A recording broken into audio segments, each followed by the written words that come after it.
You're watching SBA Today. With all the latest news, stories, and advice, here are your hosts, Paul Long and Tonya Mazurek. Welcome to SBA Today for the week of December 9th. As always, I'm Paul Long, your host, and I am joined by my lovely co-host, Tonya Mazurek. Where should we start today? Well, Paul, I know you're going to be so disappointed that Trump actually has pointed out a different head of SBA potentially. So that's coming up, and it's not my pillow guy, which I know you're going to be so depressed. Oh, I have my opinion. Yeah, exactly right. And we've got the clarifying procedural notice 5000-862. Because you guys all want to know this, A62692. Anyway, that we're going to go through that as well. So that's what we got. Awesome. Well, yes, getting into our new administrator nominee, because nothing's official until it's official. Exactly. Kelly Loeffler, Republican from Georgia, former senator from Georgia, is going to be serving as the administrator for the SBA. As Trump stated, small businesses are the backbone of our economy, which on a side note, I get really tired of saying that or hearing that. I don't know why. Kelly will bring her experience in business in Washington to reduce red tape. Okay. And unleash opportunities for our small businesses to grow, innovate, and thrive. I would like to say that there was nothing mentioned about SBA going away from the Dodge Committee. So that's another good thing.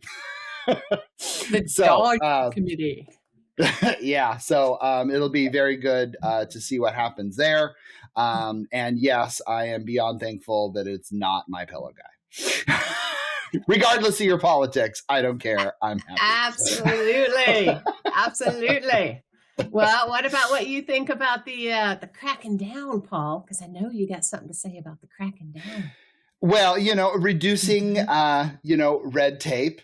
I like that to a point. We've been reducing some red tape here for the last couple of years. And as a lender / manager, I lost a little bit of sleep over that. But the good news is, as a lender, we can do what we want to do, right? We don't have to follow all of the somewhat craziness. So I think that's a good thing.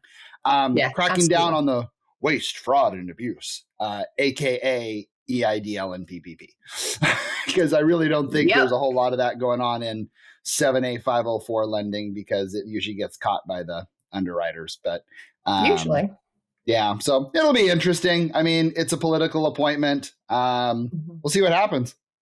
You know what's crazy? I did hear, and I'm not even mentioning who because I'm not positive it's true, but I did hear by somebody that there was an SBA loan out there. They had to have gone PLP because it did not take all the collateral that this person had to shore it up. And I was like, but you have to. So it was very interesting when I heard that. So there probably is some interesting loans out there that have not really followed the rules. Something's telling me it's no longer an SBA loan. You think? Yeah. If anything were to happen, they will find out very quickly in the liquidation process what's fixing to come down the line for them. What SBA loan? Exactly. That's how it works. Anyway, well, start us off on some of these clarifying rules there, Paul. Wow. So there's nothing better than waking up on a Monday morning to a 14-page procedural notice. I mean, my Mondays are always a crapshoot as it goes anyway. But man, that was really fun to kind of dive into that. The biggest thing is they're clarifying. There's lots of clarification. Yeah. So landlord reimbursements for tenant improvements. Thank you for clarifying. Yeah. The bottom line is the SBA lender must apply the same policies and procedures as it does for its normally sized non-SBA guaranteed loans, aka do what you do.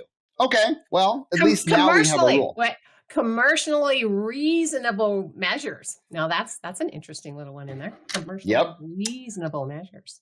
So, I mean, bottom line, it's do what you do, which it is good to know, but it was not very clear before. So I was stuck on a deal where I was kind of losing sleep a little bit over that. So thank you for clarifying that. Well, and we've got the signatures on the non-owner spouse on the owner's personal financial statement. That's pretty cool because it's always been that no matter what, you have to get the spouse's signature on any SBA personal financial statement. So they have taken that away to kind of go along with what they've already said with the personal resources test that they took away on the last, what was it? The SOP 5010-7 that was effective August 1st of 2023. So no longer do you have to do that. Now, what I would say with that though is many of us still will, because dependent upon a few different things. And I know you got something to say about that, but I've got, so think also now, obviously with anything where they've got collateral that is owned by both parties, still got to do it, people. Come on. The second thing though is, and here's a question for you, Paul. What about if we're using, let's say their outside income or something along those lines for the cash flow for them personally? If we're using outside income, still going to have to put them on there, especially if they're going to have to be a limited guarantor in some way, either based on the cash flow and or based on any of the assets. So thoughts? Exactly. And just to keep the fun going, what if you're a community property state? So in that case, they would need to sign. So thank you for clarifying, SBA. Chowever, the best practice takeaway is do what you've been doing. It's called CYA. Oh, 100%. It's going to come back regardless, right? I mean, I do love that they actually clarified that. Don't get me wrong, but I have a feeling I'll keep asking for the signature just in case. So, that's my plan. All right, you want to take the next one? Sure. IRS tax transcripts are favorite. So the bottom line is they wanted to clarify, under $500,000 SBA small loans and express, etc. The bottom line is do what you do. Well, I sure don't know of any conventional lender that checks tax transcripts at all. I find that kind of funny. But the bottom line is, you don't have to if you don't want to under 500,000. However, Trustee Paul comment on this is do it anyway. You should always do it on business acquisitions, cover your butt, because if they come back and take over new rules, et cetera, under the new administration, then we have to go back and just do it how it is. But if you accidentally, have a little issue where, you accidentally missed it or something like that, I wouldn't be, losing sleep in your Cheerios for that. True. I do like, though, that they clarified when it came to the existing, if it's going to be an acquisition with, different legs of the business, that type thing, because that has been a challenge previously when it comes to getting, let's say you're going to buy into a franchise and the person has multiple franchises and they all roll up to the parent company. Have fun getting the freaking tax transcript or getting anything that shows the one that you're buying. That has been such a pain in my rear each and every time that I've gone through it. So hopefully this is going to be easier along those lines, that you can take some outside verification, what are some of those, like the sales tax payment records, data aggregation services, credit reporting services, third-party service. I love that. So I think that's actually a bonus. Yep. I completely agree. Good call. Yeah. Anyway, what's the next one? Let's go. Next one is C-PACE financing. And I don't know, I'm curious what your thoughts on this, Tonya, but I feel like in the past, 30, 60 days, I've been hearing C-PACE financing louder for some reason. I don't know. Maybe it's just me. I don't know if you have, et cetera, how long it's been around. I know it's based on states, et cetera, but they are clarifying that SBA can use those for the SBA programs, which is good. Have you heard of C-PACE? Like, do you? Oh, yeah. Okay. So it's a big yeah. deal. So maybe I'm just sleeping at the helm. Well, okay. not every lender likes it. And so we had a very large one last year that I attempted to do, right? And it was going to be 22 million, stacked capital. Wait a minute. Yep. It was stacked capital. C-PACE was a big portion of it. We loved the deal. It was going to be a hotel. We absolutely love the deal, love the borrower, love the strength, all that. And originally the C-PACE portion of it was $3.5 million. So when we started looking at the collateral, we were in a really good position. Now C-PACE, the difference with it's paid back by tax. It's like the tax assessments, right? So it's paid back differently than a typical loan. So we loved it. Then they changed it and they took it up to like $7.5 million with the C-PACE, which God bless them. And it was the rates were better. It worked well for them. But all of a sudden our back office wasn't as confident or wasn't as comfortable since it was such a large loan. Mm-hmm. And we had that 7.5 basically in front of us to a degree. So anyway, I like C-PACE. I want to keep attempting to do them. We've got a guy here in town, Frank Swain. He does a lot of them, and he was the one that helped me through last year. But I'm a big fan. So I like interesting. Well, when I do my first one, I'll make sure to call you, and you can walk me through it. Oh yeah. Yeah. That might be very dangerous. Sorry, borrowers. Anyway. So this one I think is interesting, and I really want to hear your thoughts on this, Tonya, because I think there's a few ways of looking at this paragraph, which is either good or bad. I haven't decided yet. Loans maturity for changes of ownership. So bottom line is, you can have it based on a blended maturity of assets, or if 51% of the proceeds are towards real estate, then you get 25 years. Great. Thanks for clarifying that. However, one of the things that scared me a little bit is SBA is also updating the language to clarify that the 7A loan's maturity is based on the uses of proceeds for the 7A loan versus based on the total project. Okay. Well, okay, in theory, but here's my question that's kind of making me a little concerned. So let's say, for example, I have a piece of real estate and I have a business acquisition and I have working capital and I have loan fees. Okay. I've always done 10% total project. Boom, there's your down. I'm reading this as real estate. If it's at $1 million, I need specifically $100,000 for that. For business acquisition, say $200,000, then I need $2,000. So it's really breaking it down rather than going full project. Does that make sense? Yeah, but are we looking at it? Is this talking about the equity injection piece, or is it talking about the maturity, the loan maturity, the length of the loan itself? Because I was reading it that it's the length of the loan when it comes to the 25-year versus the blended. Because you know how prior we couldn't do the blended. Oftentimes it was either the 25-year is 51% or more real estate, and or 10 years on the other sources.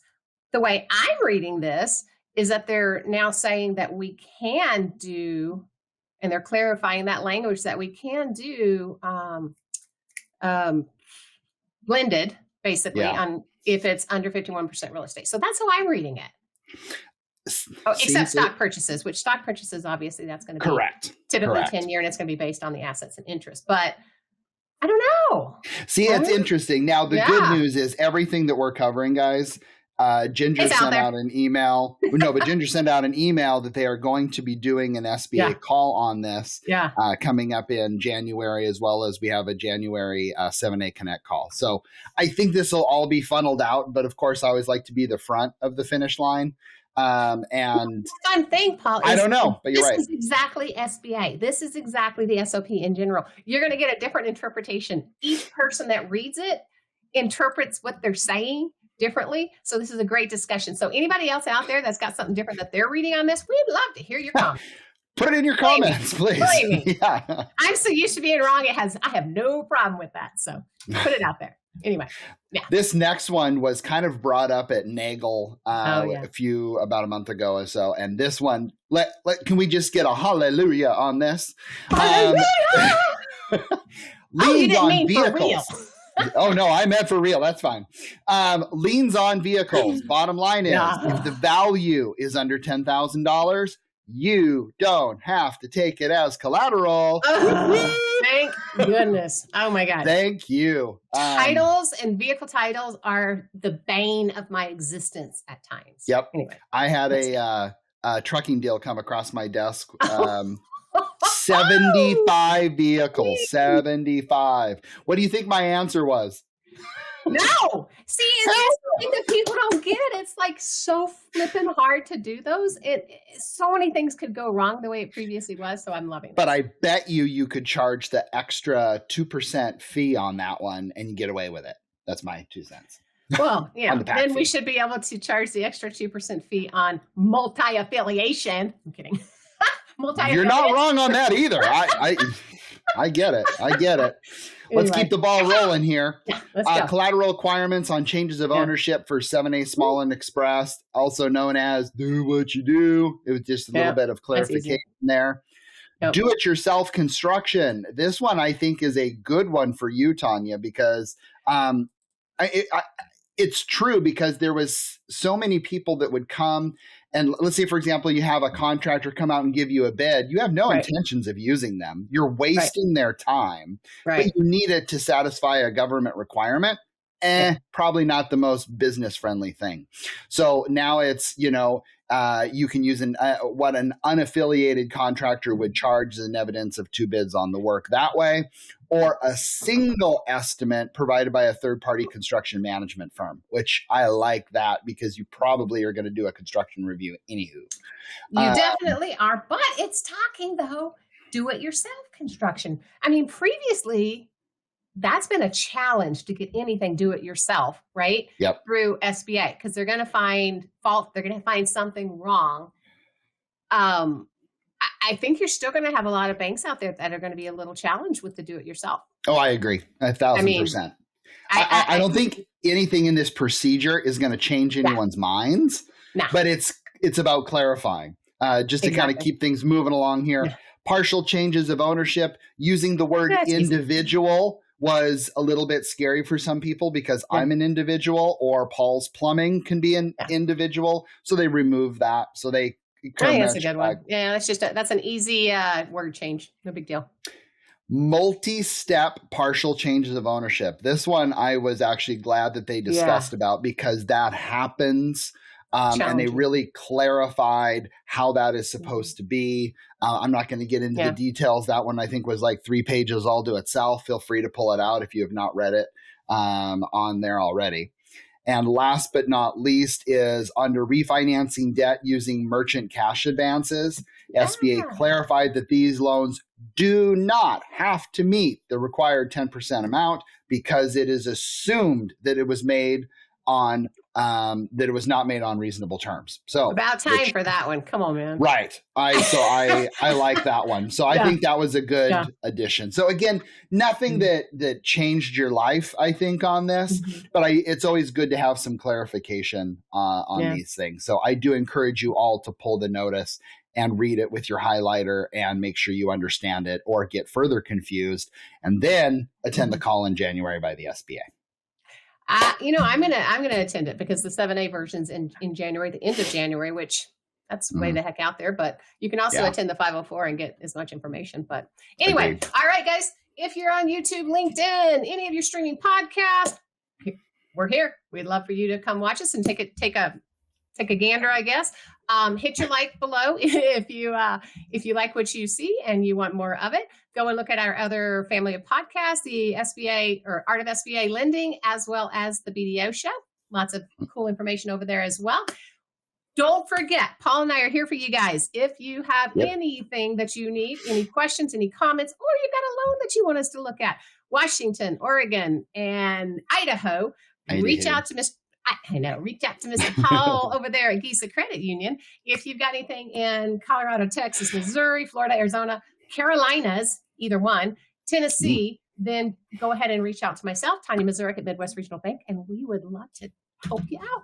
Y'all have a great one. Thank you. See ya. All right, see ya.